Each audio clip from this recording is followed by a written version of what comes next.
Good afternoon. I'm Charles Lejano. This is One News Now.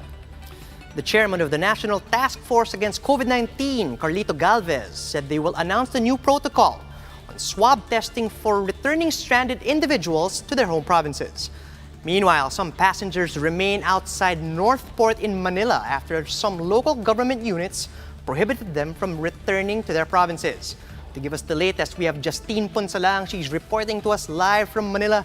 Justine, how many LSIs are stranded in Northport?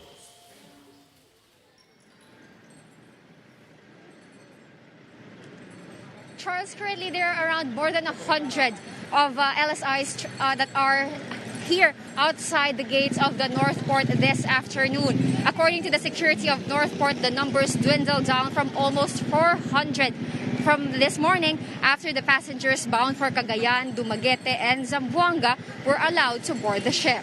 According to some passengers bound for Bacolod and Iloilo, they obtained their travel clearances, tickets, and even medical clearances.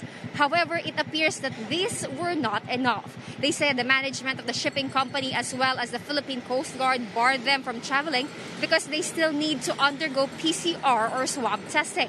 One family was supposed to be bound for Iloilo this morning to prepare for the wake and burial of their father. However, they received information only this morning that the governor has declared lockdown. Candelaria Rubias said that her family complied with all the requirements, from doing a 14-day quarantine here in the metro, acquiring travel authority for each of the 7 members of their family, even tickets bound for Iloilo. Meanwhile, a group of 44 workers who came all the way from Bataan are also stranded here in Northport. They were already in Pampanga yesterday when they received a message from the shipping company that they still need to undergo swab testing before they could board the ship. They say they no longer have the money to buy food, much more to get a swab test. Right now, they have nowhere else to go, so they have no choice but to stay outside the port with fellow stranded passengers, despite the constant hunger and the fear of contracting COVID-19, as well as the changing weather. But the office of the Vice President came to the rescue this afternoon to distribute food to LSIs stranded in the port. NTF Chairperson Carlito Galvez clarified that PCR testing was never a requirement before LSIs could be allowed to return to their provinces. However, they will release a new protocol on Thursday wherein PCR testing will be conducted upon their arrival to their provinces. The test will be shouldered by the LGU, but if the local government cannot afford it, the national government then will pay for the tests. Here's a part of Galvez's interview. We will submit our protocol this coming Thursday. Kasama po sa mga consideration doon is possibly ikakandak na po natin ang PCR test doon po sa receiving end ng LGU. Yung mga LG po na walang capability, ang national po ang magkakandak po ng PCR. Sisinuhin po natin strict identification po talaga po ang sino ang LSI kasi po marami po nagte-take advantage. Sa ngayon po, 127,000 na po ang nakalista po sa atin. At yun po ang gagawin po natin talagang i-screen natin at i-cleanse po natin yung roster ng LSI. Second is yung protocol ng testing. Third is yung tinatawag natin yung timing.